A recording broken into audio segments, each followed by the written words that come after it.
Hi friends, welcome to Karthik channel. உளுந்து மாவு பயன்படுத்தி 2 வகையான சத்தான உளுந்தங்கஞ்சி எப்படி செய்யறதுன்னு பார்க்கலாம். இந்த கஞ்சி பண்ணுறதுக்கு நாம் அரைச்சி வச்சிருக்கிற உளுந்து மாவுலேருந்து 2 டேபிள் ஸ்பூன் எடுத்துட்டு 1/2 டம்ளர் தண்ணி ஊற்றி கட்டி இல்லாமல் நல்லா கலந்துக்கணும்.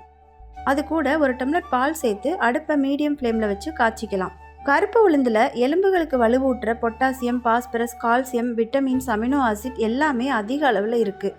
அதை பயன்படுத்தி செய்யப்பட்ட உணவுகளை நாம் அடிக்கடி சாப்பிட்றதுக்கு பழகிக்கணும். இதில் இனிப்புக்கு பனங்கருப்பட்டி இல்லைன்னா சுக்கு கருப்பட்டி தட்டி சேர்த்துக்கோங்க. இது வெந்து கொஞ்சம் கெட்டியானதும் டேஸ்ட்டுக்கு கொஞ்சமாக உப்பு சேர்த்துட்டு துருவின தேங்காயும் சேர்த்து கலந்தா டேஸ்டான சத்தான உளுந்தங்கஞ்சி ரெடிங்க. சின்னவங்கள்லேருந்து பெரியவங்க வரைக்கும் எல்லாருமே இதை சாப்பிடலாம். நம்ம எலும்பு மற்றும் மூட்டுகளோட வலிமையை அதிகரிக்கும். வளர்கிற பிள்ளைங்களுக்கு எலும்பு வளர்ச்சி சிறப்பாக இருக்கிறதுக்கு இந்த கஞ்சியை வாரத்தில் 3 நாள் கட்டாயம் கொடுக்கணும்.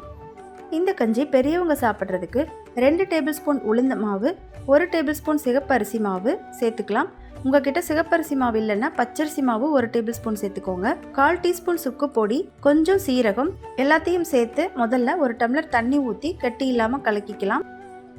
அடுப்பை பற்ற வச்சு இன்னொரு டம்ளர் தண்ணி ஊற்றி மிதமான தீயில நல்லா காய்ச்சிக்கலாம். நரம்பு மண்டலம் வலிமை பெறுறதுக்கும் உடல் குளிர்ச்சிக்கும் நோய் எதிர்ப்பு சக்தி அதிகரிக்கவும் உளுந்து நல்ல உணவு. அது மட்டும் இல்லாமல் பெண்களின் மாதவிடாய் கோளாறுகள் நீங்கவும் அவங்களோட இடுப்பு எலும்புகள் வலிமை பெறவும் பக்கபலமாக இருக்கும். தாய்ப்பால் கொடுக்குற பெண்களுக்கு பால் சுரப்பையும் அதிகரிக்கும். கருப்பு உளுந்து தொடர்ந்து சாப்பிட்றப்போ நம்ம உடம்புல காயங்கள், புண்கள் இருந்தாலும் அது சீக்கிரமாக குணமாயிரும். இது கூட 1 டேபிள் ஸ்பூன் தேங்காய் துருவல், இந்த கஞ்சிக்கு தேவையான அளவு உப்பு எல்லாம் சேர்த்து நல்லா கலக்கிட்டா நம்மளோட உளுந்தங்கஞ்சி ரெடி. இது எல்டிஎல்னு சொல்லப்படுற கெட்ட கொலஸ்ட்ராலை கம்மி பண்ணும். ஊட்டச்சத்து பற்றாக்குறை இருக்கிறவங்களுக்கு இந்த கஞ்சி ஒரு பெரிய மருந்தாக இருக்கும். நம்ம உடம்புல ஹீமோகுளோபின் அளவை அதிகரிக்கும். அதன் மூலமாக உடம்பு முழுக்க ஆக்சிஜன் சப்ளை அதிகரிக்கும். அதனால் உடல் உறுப்புகள் எல்லாமே சீராக இயங்கும். ஆரோக்கியமான உணவுன்னா நிறைய பொருட்களை போட்டு ரொம்ப கஷ்டப்பட்டு சமைக்கிறது தான் அப்படின்னு சிலர் நினச்சிட்ருக்காங்க. ஆனால் உண்மையிலேயே ஆரோக்கியமான உணவுங்கிறது ரொம்ப எளிமையானது. நம்ம வீட்டில் இருக்கிற மினிமமான பொருட்களை வச்சு ஹெல்த்தியான ஃபுட்டு நம்மளால் செய்ய முடியும்.